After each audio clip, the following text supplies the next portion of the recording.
I'd like to mention that I did develop this presentation with Josephine Duquette from Edmonton Public Schools. She's unable to be here, but I do have some of the public schools data in my presentation as well. So now, when I tell people I'm an educational planner, I get one of two responses. Do you write curriculum? I don't, and I'm quite happy about that. The other one is, so what is it that you actually do? Well, if you ask my husband, I create maps and write reports, which is about the closest he can get to actually explaining what I do, which is okay. That's okay. But the truth, as many of you know, is that planning entails much more than making maps and writing reports, and that although those seem to be the end products of the process.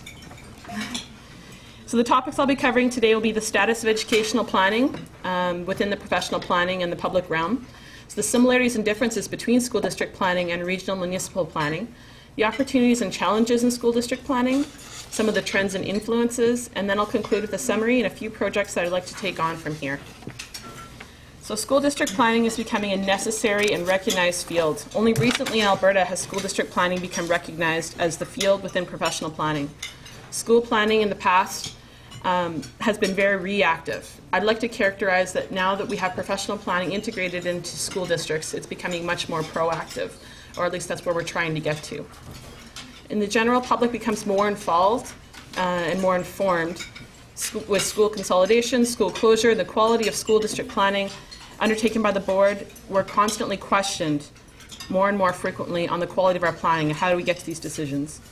So planners in a school district need to be able to communicate the school district's needs to the city and to the developers of school site planning. We need to be able to justify school site requests to developers and the city. We need to be able to explain to elected officials and administration why we only ask for 2 school sites instead of 3.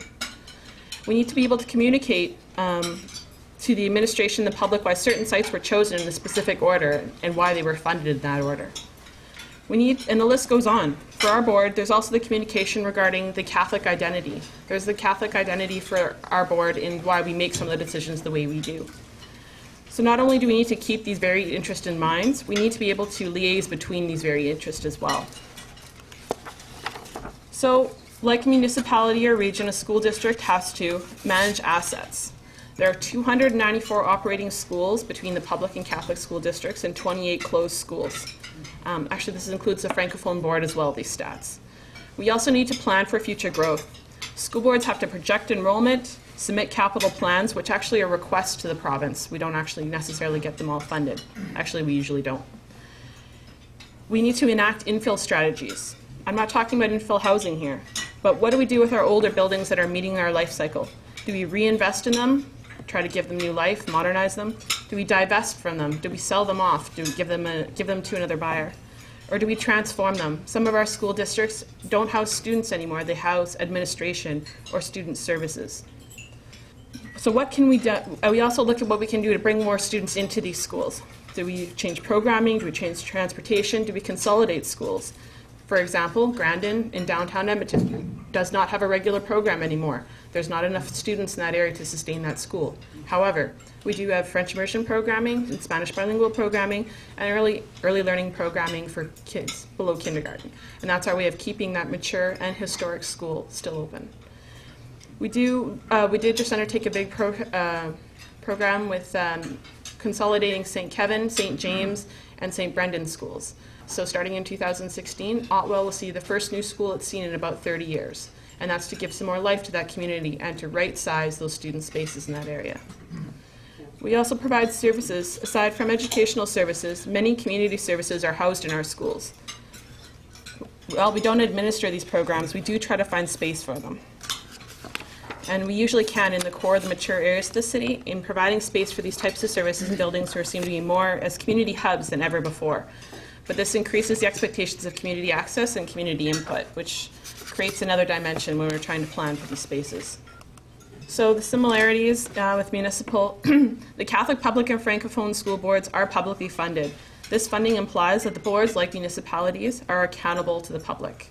One of the differences is that our funding is not directly given to us. It's given on a per-student grant, grants from other departments, facility funding for doing modernization and operations, and capital projects. Although capital projects are not a yearly grant. They're whenever the government has money for more new schools or modernizations. So as the public interest grows, their expectation to increase public engagement around all of these issues, not just school closure. So can't be planning in Alberta without talking about planning in an oil-based economy. So with the price of oil of what it is right now, most industries in Alberta are affected in some way. K-12 education is no different. However, education is somewhat insulated from the ebbs and flows in oil prices. Education is mandated. Kids have to go to school, or at least be homeschooled in this province and in the country. So that does not impact us directly. However, school buildings and operations are provincially funded. So when oil slowdowns, our revenues per students may decrease. However, our numbers of students don't necessarily. The other added issue is temporary foreign workers. Should they choose to be returned home or their visas not be renewed, we do see some impacts, but they're actually not impacts across the board. They're more impacts in the core of the city where these families are typically housed. There's a map here, and this is one of the differences between municipal and regional planning. We're planning for a very specific segment of the population. We're planning for school-aged children. This is not the same population distribution as the rest of the city. Total population has a very different dispersion, or at least it can. So the map on the right is from the municipal census of 2014. The purple circles show you the hot spots of children aged 0 to 4 in the city in the last year. You can see there's definite clustering in the southeast, the southwest, and the west areas as compared to the north. It's important for a few reasons. This is our 0 to 4 age group. It gives us an idea of where our enrollment pinch points are or are going to be. And all of the schools that these children are going to right now are over 100% utilized. 80% is full. So these are oversubscribed schools. If you add the southeast areas together, just the orange and red, so just those upper ones, we have over 4,600 0 to 4-year-olds in the southeast quadrant alone, which is basically Millwoods and south of the Henday. Those are just living in just 9 neighborhoods. And that's almost 1,000 students in a single grade in 9 neighborhoods. So in the southwest, there are almost 2,300 students, but only in 6 of the neighborhoods. So there's more students than this. In the Hamptons alone, there's 1,002 students. That's 200 students per grade in one neighborhood. As you can see, this makes school planning much more difficult because where these schools are, they're full. And where we have space, well, it's not very close to there. So the more moderate growth in the north is easier to plan for. Since some of the neighborhoods have had a chance to mature and the school-age population has a chance to stabilize, then as new neighborhoods come on, there's space in these schools. And we can plan for it because the growth is not all the neighborhoods are reaching a critical mass at the same time. In the next map here, this is a little bit more unique to the Catholic. So we have to plan for Catholic children. But like that, the public board also has to plan for not having those Catholic children. And the Francophone, well, they have to plan for having Francophone children. So there's that specific segment of a population. So the map on the right is, again, from the 2014 census. The city average for Catholic school district residency is 20.47%. It's a measure of essentially where taxpayers put their tax dollars. So all the yellow, orange, and red neighborhoods are above the city average. And for those that can't see, that's primarily the north and west side. The highest neighborhoods are Elsinore in northwest Edmonton and the new community of Edgemont, just south of the Hamptons. So those are some of the highest percent Catholic. While this is not the best measure for Catholicity in the city, the last available and complete source is the 2001 federal census. So as you can imagine, it's significantly out of date. We're talking 14 years. And we put a lot of new neighborhoods into the city of Edmonton since then. So Edmonton is a vastly growing area, and we've had many new neighborhoods that come online in the past 14 years, as well as the makeup of those neighborhoods. So even the core neighborhoods from 2001 are significantly different in their ethnicity and their makeup, not necessarily their total population. So another segment that we're planning for, high-needs schools and high-needs students. This is a map from Edmonton Public Schools. But there are many factors that we consider when we identify these high-needs students and high-needs schools. We look at level of education in adults, number of single-parent families, low median income, transiency and mobility, rented versus owned dwellings, and unemployment rates. Some other factors that are a bit more board-specific for Edmonton Public is they look at government transfers, immigration, language, juvenile crime rates, this is Edmonton Catholic now, child welfare cases, special needs, student achievement, early childhood development, English language learners, First Nations, Métis, and Inuit. So while there's no approved method for this calculation, The most helpful data is usually the hardest to find, and these calculations are very complex, as I'm sure it is when we're identifying high needs populations within the city.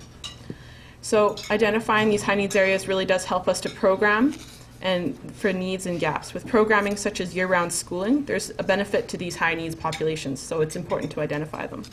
Many organizations also approach the board with things like breakfast programs and lunch programs, donations of clothing, and they want to know where our highest needs schools are and where can we reach those students. So this is probably by far my favorite map, as well as its many others. This map is a map of kindergarten students, only kindergarten students. And specifically, this is the pattern of development of families with our school-age children. That's what it tells us. So 90% of Edmonton Catholic's kindergarten students live at least 5 kilometers from the core of the city. That's what the legislative grant, the geographic center. So half of those, 45% of them, live more than 10 kilometers from the center of the city, which is mostly outside the Henday and in the south and west. So those are staggering odds when we're looking at trying to accommodate these students. So most of our space, which we have less of every year, being our district utilization is now at 82%, and like I mentioned, 80% is full, is in the core and mature neighborhoods. So students that are overcrowded in the periphery would have very long bus rides if we tried to accommodate them without putting modulars on site. So in summary, our space is not where our children reside. While infill development and downtown redevelopment are showing population growth, it's not necessarily growth in the student population. Up to now, infill development doesn't attract families for a number of reasons. Either it's too small, not enough bedrooms. It's not affordable for people that actually have children. Some families use it as a starter home, so there'll be absolutely a ton of kids, and I can hear all the time for school closure, oh, but there's baby carriages everywhere. Absolutely there is. What happens when they hit school age? They go into their family home. They're a bigger home that's in the suburb or at least in a different area. So just because there's baby carriages doesn't mean there's going to be students. Here's another Edmonton Public slide. So in terms of geography, Edmonton Public, like Edmonton Catholic, has its oldest schools in mature and core areas inside that middle ring.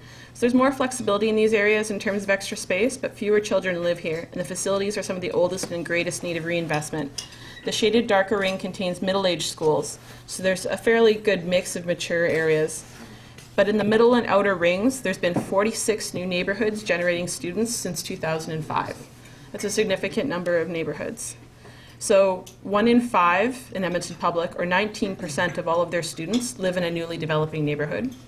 And 1 in 5, a little bit more at 21%, of the total kindergarten student population live in newly developing neighborhoods. So given the high number of students in these areas and the rapid growth and development, the need to add new capacity will remain high for the foreseeable future. So selecting and citing school sites. As some of you are planning new areas, this might be important information for you. So there are many criteria we use when we're selecting our school sites. We look at the number of sites that are in the area. So when we're planning an area, how many other school sites have already been identified? We looked at the utilization of schools. Are our schools that are serving this area already full or over capacity? If so, we're likely to ask for more school sites. Projected number of students for the area. What is the projected number? We definitely take that into account. The staging, pace, and type of development. How is the area staged? Will it come on in a connected or a piecemeal fashion?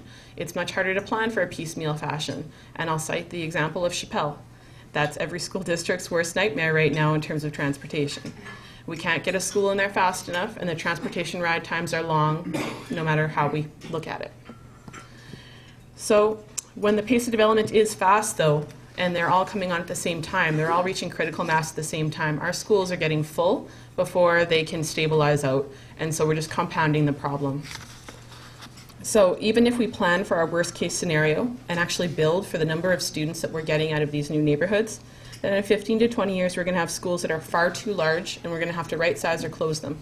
No community wants to go through a school closure, believe me.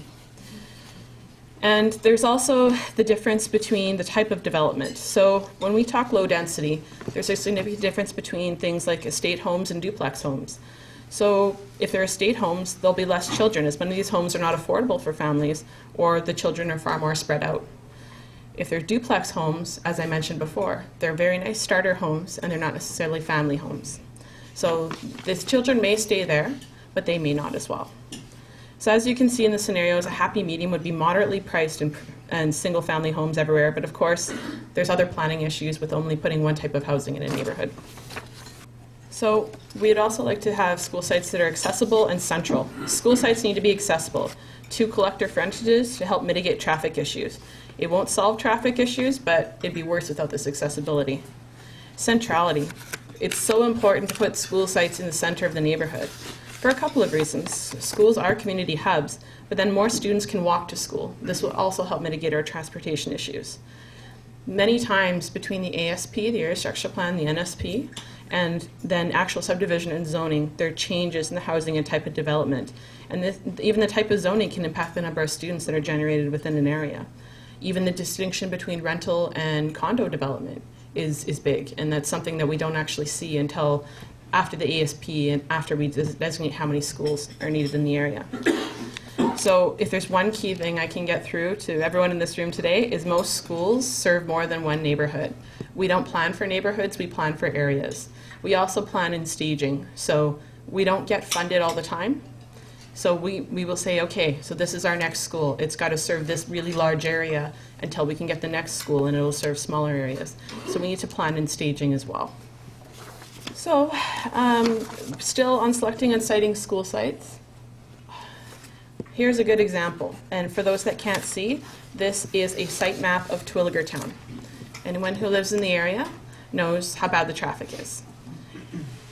So for site size and configuration, we'd love to have the proximity to single-family housing. We do see this here, and this is great. So quite simply, the more single-family housing that surrounds a school, the more that children can walk to school. We try to stay away from abandoned oil wells, high-pressure gas lines, and power lines. School districts use a guideline of about 200-meter separation from any of these items. It's not only for safety, but if you actually want to see a school built in your neighborhood, if you put it beside power lines, we're going to have a hard time building it.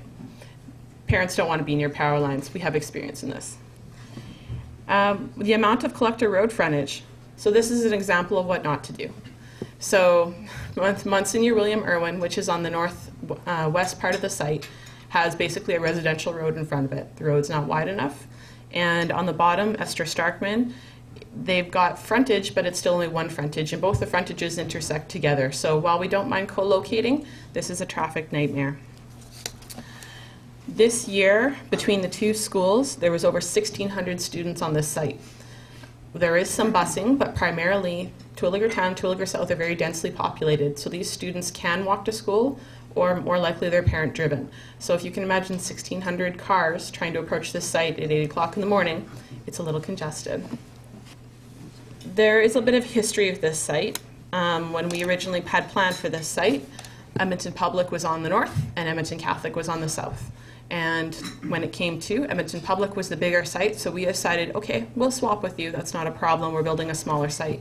But what happened is the community decided to appeal. This wasn't part of the plan. So, and eventually the Minister of Education had to intervene and say, we're building the schools, it's done. So we built the schools, but it wasn't without the community saying we don't want schools. So don't think we're welcomed into every community, because I can tell you if you talk to Edmonton Public, that's not the case. So site size and configuration. So we want to locate our building envelope, and we want to watch building envelopes in locations to tree stands. There's safety, security, and access points. Also adjacent housing types, apartments, single-family housing.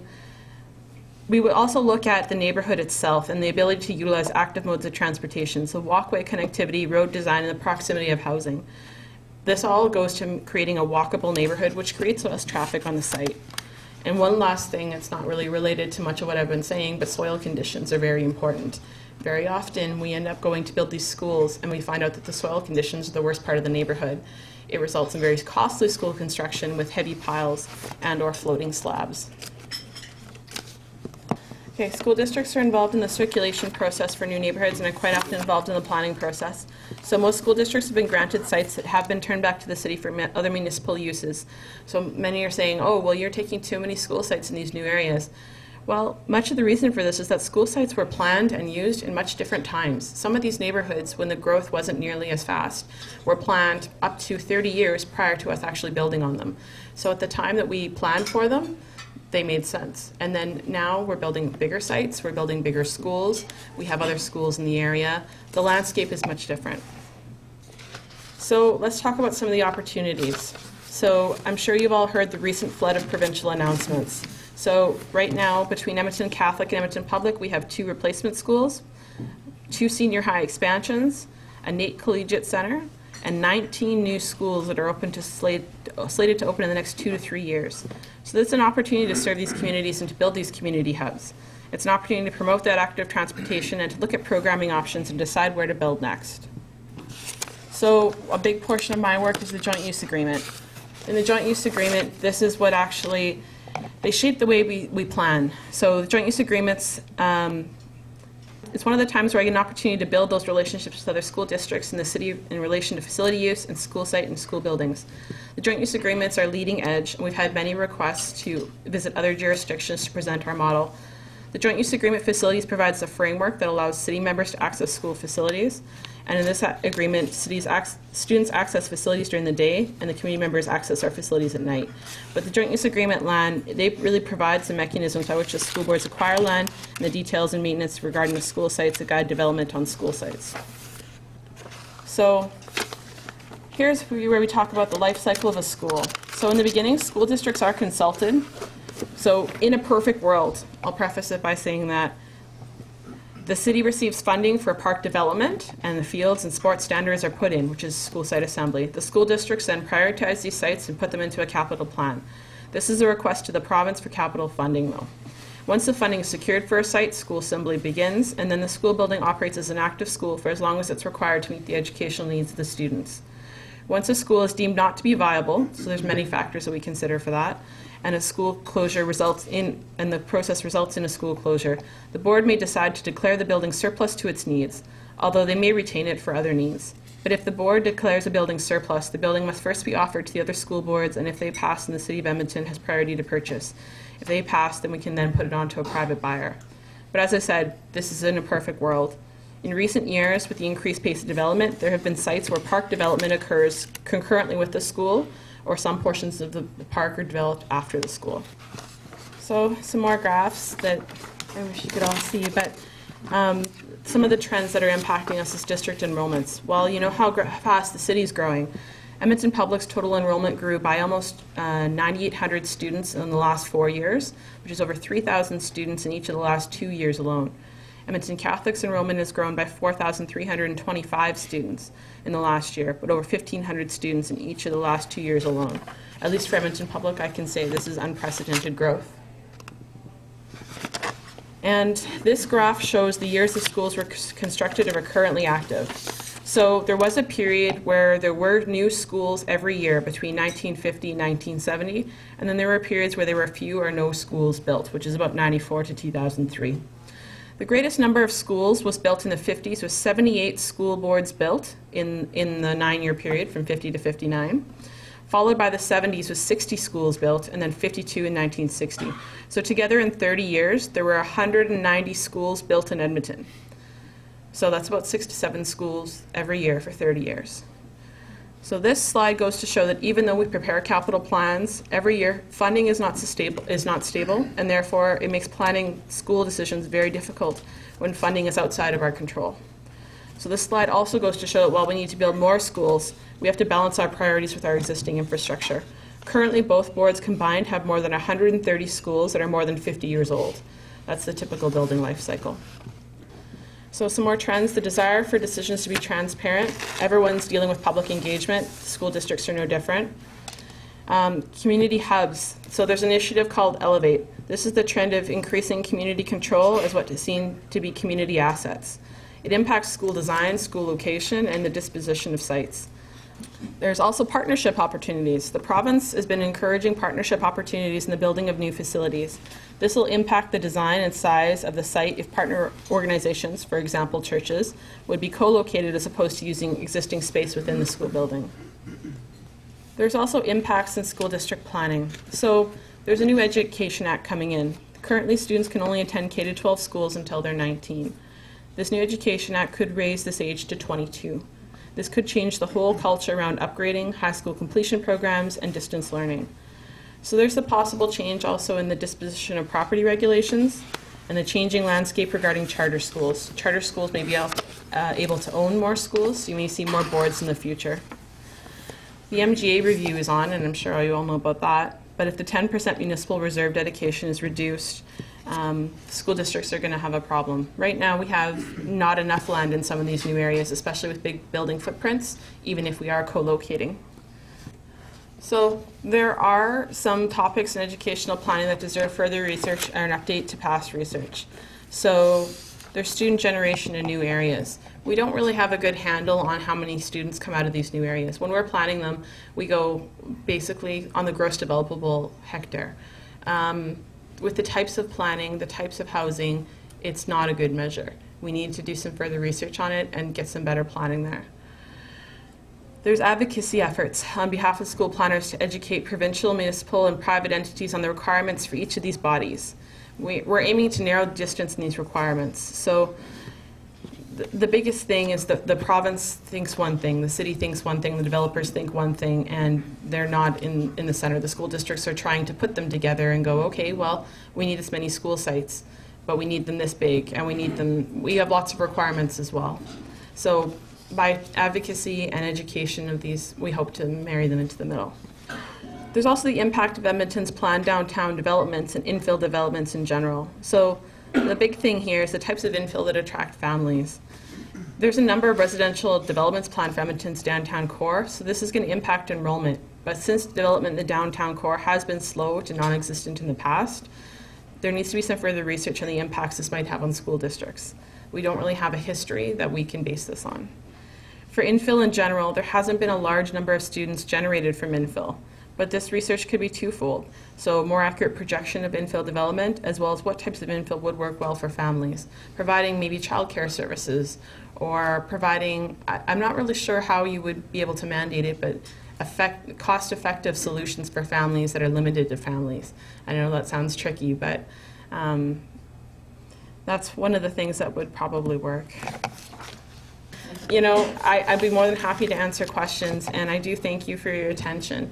School district planning is very important, and the one thing that I can't stress enough is we work with a whole bunch of departments, so we need to be experts in a whole bunch of fields to be able to know what you're talking about when you're talking to us, as well as telling you why we need what we need.